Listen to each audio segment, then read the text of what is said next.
I didn't expect Eden to turn on me that night. My sister had always been dramatic, but this was different. Calculated. Like she'd been waiting for the right audience. And of course, she got one. We were at Uncle Marco's house in San Diego, his backyard wrapped in warm string lights, the ocean breeze floating in from somewhere behind the bougainvillea hedge. It was one of those California evenings that tricks you into thinking everything is perfect, but I knew better. I was seated between my cousin Haley and a chipped bottle of Merlot, halfway through a bowl of garlic shrimp pasta, when Eden dropped the first grenade. "Liam, are you seriously still working at that cafe downtown?" she asked, her voice laced with just enough fake concern to make it feel like care. Everyone at the table paused. Forks hovered midair. Even our dad, Carlos, looked up from his plate of roasted halibut. "Still," he echoed. I kept my eyes on the basil garnish. I'd been a barista at Crest and Vine for 3 years, and on the side, I ran a small freelance food photography business. I loved what I did, even if no one else understood it. "I'm managing now," I said flatly. "And I pick up private shoots." Eden tilted her head, feigning curiosity. "Oh right, like that granola bar brand you posted last week?" Her lips curled. "That was cute." I didn't bite. I never did. Not with her. Not anymore. What no one knew, not Dad, not Eden, not even Noah himself, was that I'd been paying our younger brother's tuition at USC for 4 years. Quietly. Relentlessly. Semester after semester. My entire savings had gone into keeping him there. No applause. No credit. Just the quiet satisfaction that he'd have a chance we never got. But that night, Eden made sure that silence broke. "You know," she said, sipping her wine with theatrical pause, "Noah mentioned the other day he wasn't sure where the tuition money was coming from. Guess we know now." My heart stopped. It was subtle, but everyone turned toward me. Even Haley, who'd been doom-scrolling Instagram moments earlier. Mom froze, her fork trembling slightly in her hand. "What is she talking about?" Dad asked, his voice low and steady. I opened my mouth to say something, anything, but Eden beat me to it. "Liam's been paying Noah's tuition." She smiled sweetly, her phone conveniently already recording. "Isn't that wild? All this time, while we thought he was living paycheck to paycheck at some hipster coffee shop." She laughed. No one else did. I looked at her, really looked, and realized this wasn't just about attention. It was about control. She didn't out me because she was proud. She did it because she could. Because she thought she'd win whatever invisible game we were playing. I felt the sting rise in my throat. The years of sacrifice, of skipping vacations, of turning down jobs that didn't pay fast enough, of watching my bank account bleed out just so our little brother wouldn't have to drop out. Dad blinked hard. "Is that true?" I nodded once. "Yeah." His mouth opened, then closed. For once, Eden stayed silent. Mom tried to change the subject. "The salmon's a little overcooked, Marco," she said with a nervous laugh. No one laughed with her. I finished the rest of my pasta without saying another word. But inside, something cracked open. Because that moment, that dinner, that laugh, that recording on Eden's phone, was the start of everything. The betrayal, the fallout, and, eventually, the revenge. 3 days passed. 3 days of silence. No calls. No texts. Just a quiet, uncomfortable vacuum where my family used to be. I knew Eden had posted something, but I hadn't seen it yet. I didn't want to. Until Noah called. He never called during the week. His schedule at USC was brutal this semester. But that morning, as I was prepping a product shoot for a vegan bakery in North Park, my phone buzzed. "Hey," he said, his voice low. "Is it true?" I swallowed. "What part?" "That you've been paying my tuition." So she really did it. I leaned against the studio wall, the morning sun burning through the slats. "Yeah, it's true." "Why didn't you tell me?" "Because it didn't matter. You needed to be there. I could help. So I did." There was a long pause. She posted it on her Instagram story. With a poll. Like, Who's the real golden child now? My stomach twisted. Not just because she exposed me, but because she'd turned it into a joke, a poll, a social media game. I could hear Noah shifting on the other end of the line. I'm sorry, man. You didn't deserve that. No, I said quietly, I didn't. After we hung up, I finally opened Eden's profile. She hadn't just made a story, she made a reel. A slickly edited, sarcasm-laced, upbeat clip with screenshots of her clueless parents, a picture of Noah's student ID, and a final frame of me in my cafe apron. The caption? Plot twist. It was barista money all along. Hashtag family secrets, hashtag oops. And it had over 34,000 views. People I hadn't spoken to in years were tagging me. A girl I barely dated in high school commented, "So wait, is this real?" My photography clients started emailing, casually asking if I was still available or financially overwhelmed. The video wasn't just a betrayal. It was a fracture line. She hadn't just exposed me to the family, she exposed me to the world. And for what? Content? That night, I sat on the fire escape outside my apartment, watching the city lights blink like indifferent stars. I thought about every dollar I'd funneled into Noah's education. Every time I said no to myself so he could keep saying yes. And I thought about Eden. I'd always known she was selfish. But this was personal. It wasn't just her need for attention. It was how quickly she weaponized my silence. How easily she turned a private sacrifice into public entertainment. That's when it hit me. She thought I'd never fight back. She thought I'd stay quiet, passive, embarrassed. She didn't realize I'd spent years learning how to build things, foundations, trust, futures, and I knew exactly how to tear them down. Not with rage, not with shouting, with precision. I wasn't going to ruin her publicly. No. She was going to do it all by herself, and I was just going to help her along. I didn't sleep much after that night.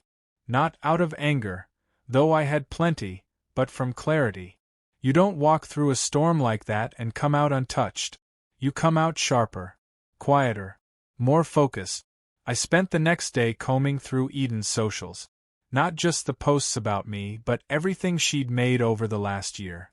She lived online. Her entire identity was curated for strangers. Her breakfasts, her Pilates classes, the motivational captions stolen from Pinterest, the constant stream of brand tags and hashtag ad disclaimers barely hidden under fake authenticity. I knew the version of her that wore yoga pants and chased sponsorship. But I also knew the other Eden. The one who dropped out of Cal State Long Beach after 2 semesters. The one who'd borrowed $3,000 from our cousin Ben, just until her influencer campaign cleared. The one who still lived in the guest house behind Mom and Dad's place rent-free, while posting aesthetic videos about financial independence. It was all smoke and filters. And suddenly, I realized I didn't need to do anything loud. I didn't need revenge in the way she expected. I just needed the truth to catch up to her. So I started collecting things. Screenshot. Venmo requests from friends she never paid back. DM exchanges she'd deleted, but I hadn't. Brand deals she exaggerated. Video clips she edited to make it seem like she was in New York when she'd actually just been downtown San Diego. I found a PDF contract from a candle brand she claimed to be an ambassador for. It clearly stated it was a one-time, unpaid gifting partnership, yet she'd told people she was on retainer. The cracks were already there.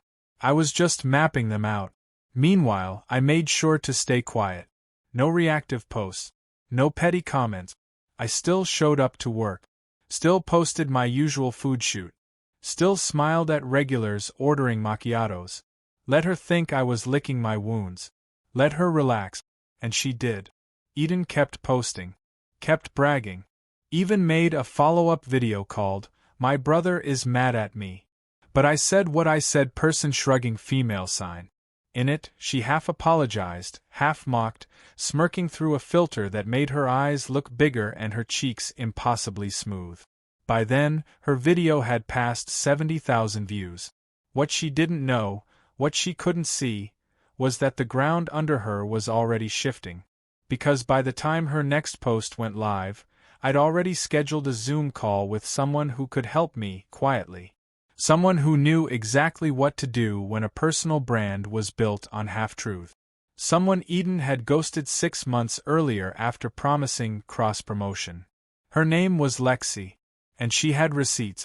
I hadn't spoken to Lexi Nguyen in over a year. We weren't close, not really. Just two people in overlapping social circles. Me behind a camera, her in front of it. I'd photographed her once for a local jewelry brand she'd been promoting. She was smart, creative, and terrifyingly efficient. One of those people who always seemed 5 moves ahead.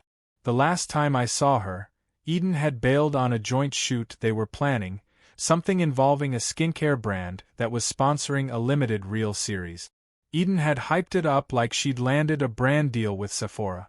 In reality, it was a collaboration with a mid-tier indie company that just wanted 3 60-second videos and a couple of stills. Lexi showed up with wardrobe, props, scripts, and backup lighting. Eden sent a text. "Can't make it today, maybe next week?" There was no next week. And Lexi hadn't forgotten. When I messaged her, she responded in less than 5 minutes. "About time. Let's talk. I've got stories." We set up a call that same night. I sat at my tiny kitchen table, laptop open, a cold bottle of cider sweating beside it. My apartment smelled faintly of roasted beans and old wood polish, leftovers from the shoot I'd wrapped earlier that day. Lexi joined the Zoom with her camera off, but her voice was sharp and alert, like she'd been waiting for this moment. "I figured something was going on when Eden started posting about you," she said. It was performative even for her. I gave a short laugh. "That's saying something. She humiliated you publicly, Liam. For engagement. You don't need revenge. You need clarity.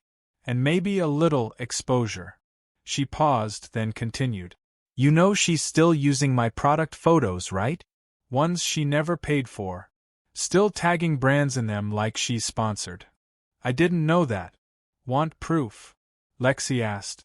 2 seconds later, she dropped a link in the chat.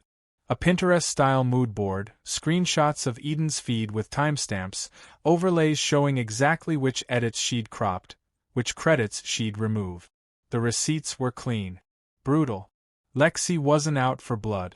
She was out for truth. And she knew how to frame it. "Look," she said, her voice quieter now. "I'm not doing this for drama. I know your brother. I know how hard you've worked. Eden makes everything about her, and she thinks no one will ever push back because she wraps everything in a ring light and faux sincerity." She took a breath. "But people are starting to notice. You're not the only one she's stepped on. You're just the first to stand still long enough to fight back." We talked for over an hour. She offered to send me a full archive, all the unpaid content Eden had used, emails from brands Eden had exaggerated her deals with, and screenshots from their influencer group chat. Yes, that exists, where Eden had bragged about owning the family narrative. By the time I logged off, it was almost midnight. My apartment was dark except for the glow of my screen. Outside, the wind pushed fog in from the Pacific, ghosting against my windows. I sat back, eyes burning. It wasn't just about me anymore. Eden had built her brand on the illusion of success. But illusions only work when no one shines a light behind the curtain. Now I had the light, and the cord was already plugged in. I didn't move fast. That was Eden's mistake. Always sprinting for attention, never thinking about where she'd land. I, on the other hand, took my time. The next morning, I started with my bank. I logged in, reviewed every payment I'd made to USC over the last 4 years. I'd paid directly through their student portal, using a proxy login I'd created for Noah back when he was still applying. At first, it had just been a temporary thing, until the scholarship situation sorted itself out. It never did. Tuition, meal plans, dorm fees, parking fines. I covered them all. Every receipt was still there, neatly catalogued under my name.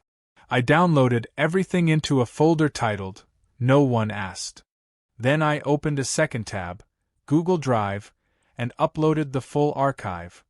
PDFs, confirmation emails, time-stamped wire transfers, even the 2 times I had to call the registrar because Noah forgot to verify his enrollment. I added a written summary to the folder's top. 4 years, $148,522.71. That number hit me harder than I expected. Not because of what I'd lost, but because of what it said. I had given everything I had for someone else's future. And Eden had turned that into content. I wasn't angry anymore. Just clean, cold, focused. Next, I drafted a message. Not to Eden. Not to my parents. Not even to Noah. It was addressed to 3 brands Eden regularly tagged. A sustainable clothing company out of Portland, a skincare startup based in Austin, and a fake boho home decor account that Eden claimed partnered with her for reals. The message was short, professional, and attached with Lexi's evidence. Screenshots showing Eden misusing promotional content she hadn't been approved to post, alongside a timeline showing when their logos were used without contracts in place. No threats. No commentary. Just facts. I hit send and shut the laptop. It was done. And then, just to seal it, I changed the password to Noah's tuition portal. Not because I wanted to punish him. He'd never asked for my help. But because it was time. The next semester's invoice was scheduled to post in 2 weeks. Let them figure it out together. Let Eden explain where all the money went. I spent the rest of the day like nothing happened. Shot a brunch menu for a new cafe in La Jolla. Took photos of runny eggs, golden sourdough, and espresso with just enough crema to impress TikTok. The work was steady, comforting. But I was different now. Every plate I shot, every check I received, felt like a quiet reclaiming of something I hadn't realized I'd given away. Control, pride, space. And when I got home that night, the text was waiting. From Eden. Did you seriously just send emails to my sponsors? No greeting. No punctuation. Just raw panic, stripped of polish. I stared at the message for a long time. I didn't reply. Instead, I took a long shower. Ordered Thai. Watched 2 episodes of a cooking documentary about Neapolitan pizza. And before I went to bed, I muted her number. Not blocked. Muted. Because silence, I was learning, was louder than anything I could say. By Friday it had begun. The first brand responded. The email was polite, corporate even, but the message between the lines was unmistakable. Thank you for bringing this to our attention. We've reached out to Eden for clarification and have removed her from our influencer roster pending review. 1 down. I didn't celebrate. Just archived the email and went about my day. But Eden? She imploded. That afternoon, she posted a storytime video. Hood up, no makeup, faux crying into the front camera with her car parked dramatically under overcast skies. She opened with, "So I wasn't going to say anything, but, which everyone knows is code for, I've already said everything privately and I'm about to lose a deal." She never mentioned me by name. But she didn't need to. "Some people just can't stand seeing you thrive," she said, blinking back filtered tears. "They act supportive, but the moment you outshine them, they start sabotaging you behind the scenes." She panned to a box of PR products in her passenger seat. "Whatever. I know my worth. I'm not going anywhere." Except she was. Within 24 hours, the other 2 brands I'd messaged had responded. Same tone. Same implication. One of them even thanked me directly for helping maintain the integrity of our partnerships. I hadn't just pulled a string. I'd opened a seam. And Eden was unraveling. But she didn't go quietly. Late Saturday night, I got a call from Mom. First time in weeks. Her voice was tired. And laced with something I hadn't heard from her in a long time, confusion. "Liam," she said softly, "Eden's saying you're trying to ruin her career." I sighed, leaned against my kitchen counter. "No. I just showed people who she really is." Silence. Then, Did you really pay Noah's tuition this whole time? Yes. She exhaled like someone had let the air out of her chest. I had no idea. No one did. She said you did it to hold it over him. I felt my jaw tighten. I did it so he wouldn't drown in debt. And I stopped because I realized the people around me weren't worth bleeding for anymore. Another pause. She's not doing well. She says she's being targeted. That people are pulling sponsorships. That it's harassment. It's accountability, I said. Big difference. Is this really what you want? She asked. To burn it all down? That's when I knew. She still didn't see it. None of them did. I wasn't burning anything. I was just walking away while Eden's match lit her own gasoline. After we hung up, I poured a glass of wine. Sat on the floor next to my balcony door, watching the city flicker with late-night life. Somewhere across town, Eden was probably refreshing her DMs, frantically trying to do damage control. Apologizing to brands she once bragged about ghosting. Reaching out to contacts she never treated like humans. The empire she'd built on likes and borrowed credibility was crumbling. And I hadn't even raised my voice. Just told the truth. Just stopped hiding. Sometimes revenge doesn't come with fire. Sometimes it comes with peace. The kind of peace that makes people uncomfortable, because it means you've finally stopped waiting for them to change. The call came on a Tuesday afternoon. I was sitting outside a coffee shop in Encinitas, editing photos from a rooftop brunch shoot. Sunlight reflected off my laptop screen, and the ocean breeze smelled faintly of citrus and sea salt. My phone rang, and when I saw the name, I braced myself. Noah. I answered quietly. Hey. There was silence on the other end for a beat too long. Then his voice, flat, unsure. I just got the financial notice from USC. I closed my laptop slowly. And it says my tuition's overdue. That the linked payment account was removed. Another pause. Was that you? I didn't dodge it. Yeah. More silence. This one heavier. Why? I leaned back in my chair, watching a couple walk by with iced matchas and a golden retriever. I felt the weight of everything pressing into my lungs. Because I'm done pretending, I said. Done pretending I'm okay being used. Done paying for other people's silence. And done sacrificing my life for a family that doesn't even ask why I'm doing it. He didn't argue, which surprised me. Instead, he said quietly, I didn't know. I never wanted you to, I said. You were a kid when I started. It wasn't your job to know. He sighed. Eden told me it was some power move. That you were trying to make her look bad. I laughed, bitter and sharp. She didn't need my help with that. He was quiet again. Then, she's melting down, by the way. I'm aware. She's telling people you blacklisted her. That you went after her career. She built a house out of borrowed matchsticks, I said.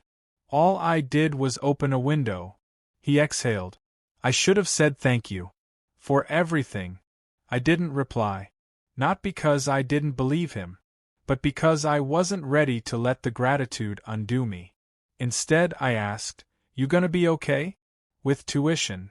I'll figure it out, he said. There's a payment plan. I picked up extra hours at the library. I'll talk to financial aid. For what it's worth, I said, I didn't stop helping to hurt you. I stopped helping because no one seemed to care what it was costing me. I get it, he said. And for the first time in years, I believed him.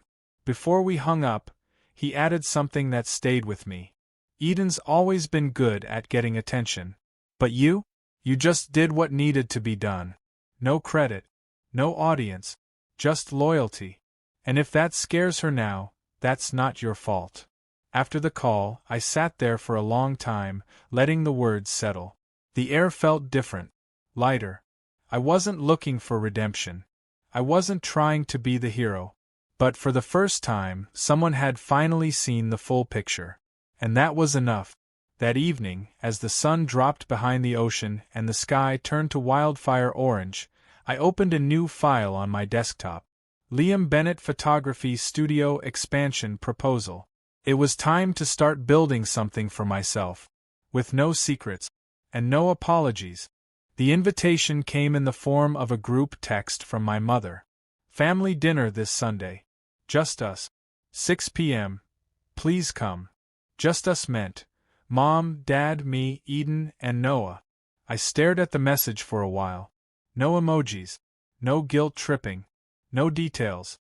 Which, coming from my mother, was its own red flag. She usually sent 5-line paragraphs just to ask how your day was. I replied with a simple, okay. Sunday came fast. I pulled into the driveway of my parents' house just before sunset.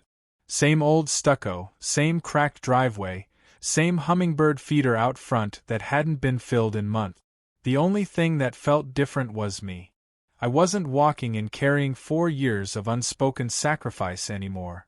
I wasn't there to explain myself, or prove a point, or fix something I hadn't broken. I was just present. On my terms. Inside, the house smelled like garlic bread and tension. Eden was already at the table, wearing a hoodie and sunglasses like she was auditioning for a celebs avoiding paparazzi meme. Noah sat beside her, silent but steady. My dad stood by the sink, drying a glass with a little more force than necessary. My mom was placing salad on the table, her lips pressed into a thin line. No one said anything for the first 10 minutes. We passed food. Avoided eye contact. Tried to act like this was normal. It wasn't. Finally, Dad cleared his throat. So, seems like there's a lot of miscommunication going on. I set my fork down slowly. You think this was a communication issue? He shifted uncomfortably. Eden says you went behind her back. Sabotaged her deals. Turned Noah against us. I looked across the table at Eden. She still hadn't taken off her sunglasses. She wouldn't even meet my eyes. No, I said evenly. I stopped covering for her. There's a difference. Mom chimed in. But why now, Liam? Why not just talk to us? I laughed, not bitter, just tired. Because I've been talking for years. Quietly. With my actions. With my time. With my bank account. You just weren't listening. No one interrupted. You all treated Eden's posts like harmless noise. Background vanity. But she wasn't just filming brunch or makeup tutorials. She was filming us. Our family. Our flaws. And when I did something decent, something sacrificial, she turned it into a punchline. Eden finally spoke. I didn't mean to hurt anyone. Her voice was small. Almost human. You didn't mean to, I said. But you did. And then you laughed about it for 70,000 people. My mom looked like she wanted to cry. My dad looked like he'd just realized how much he hadn't seen. Noah broke the silence. Liam didn't ruin anything. Eden did that herself. He just stopped shielding her from the fallout. The words landed hard. Eden shifted in her chair. You don't understand how hard it is to make it right now.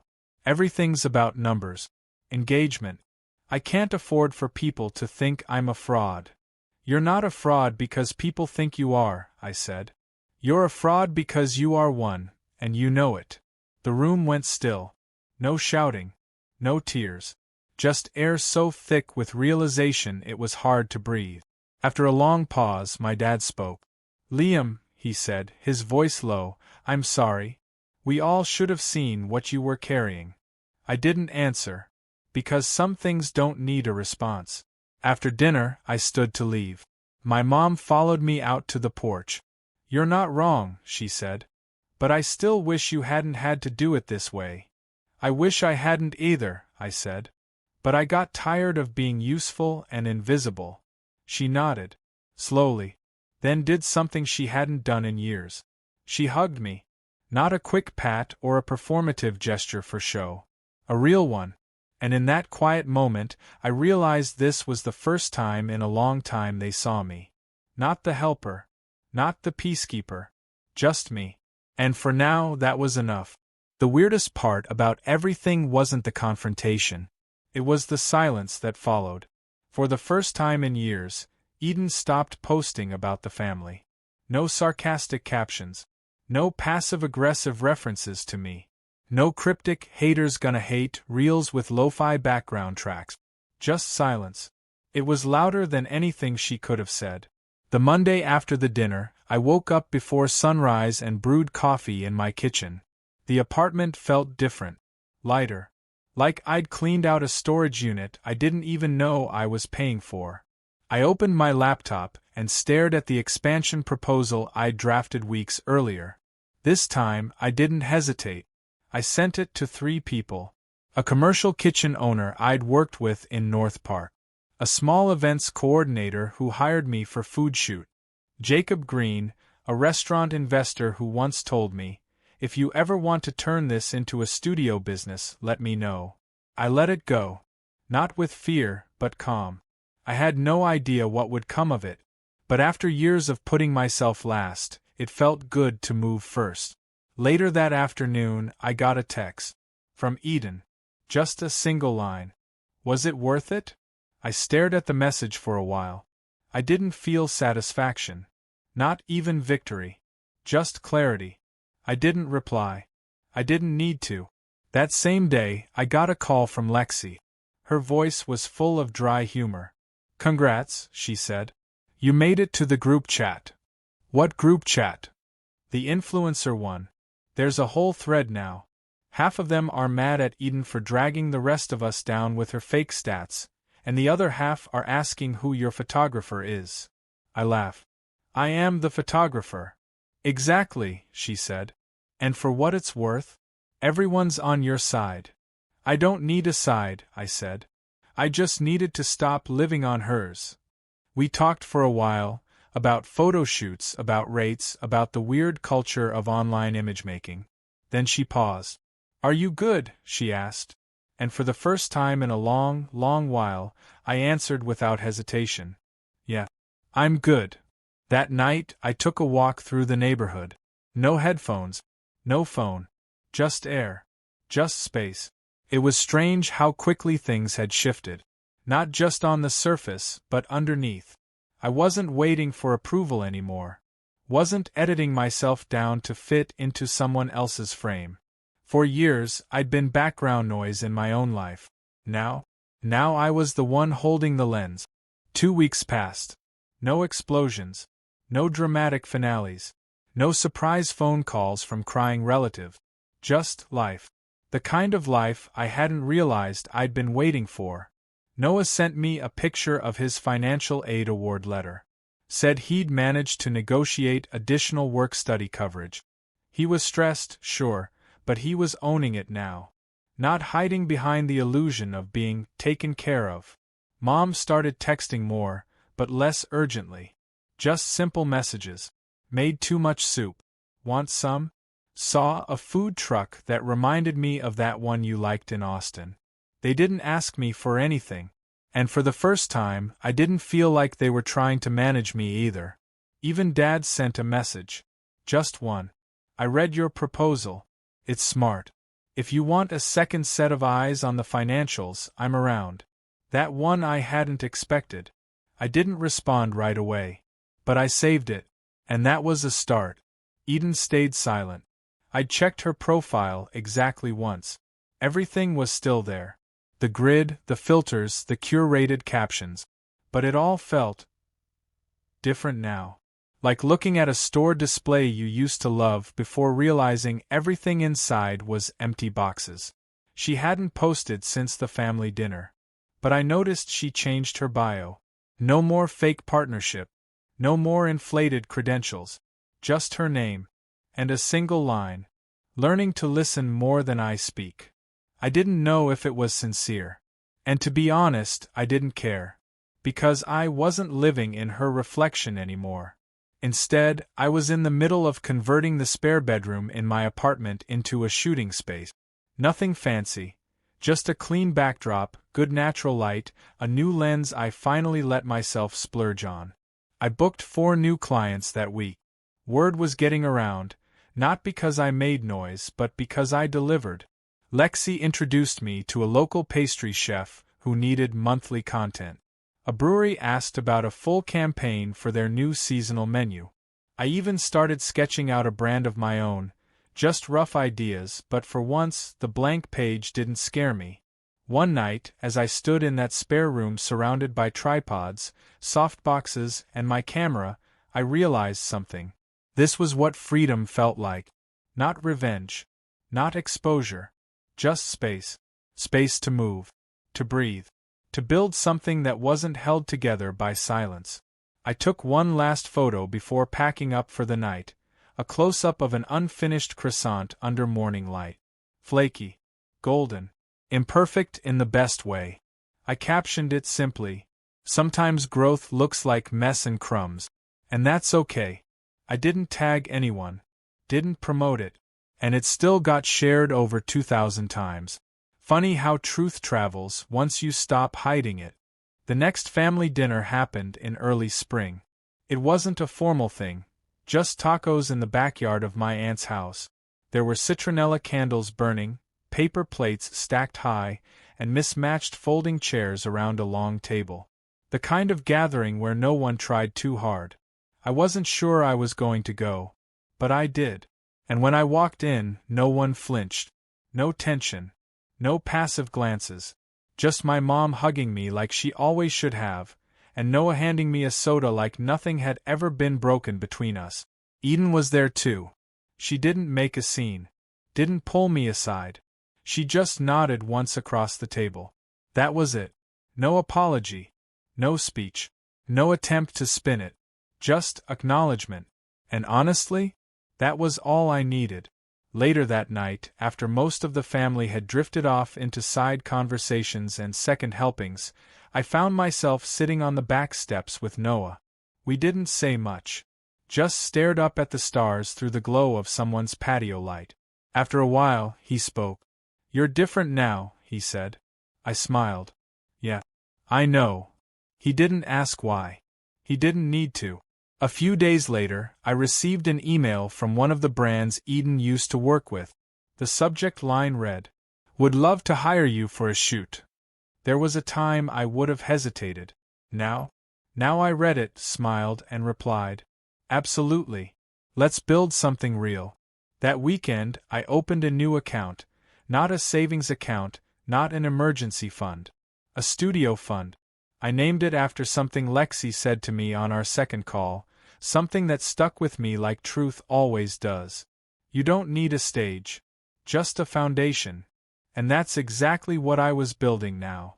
No borrowed credibility. No invisible debt. No more sacrificing myself for people who confused silence with support. Just light, honesty, and my own two hands. Sometimes the best revenge isn't loud. It's quiet consistency. It's waking up, choosing yourself, and never looking back. And the best part? You don't need to prove anyone wrong. Because you finally know you were right all along.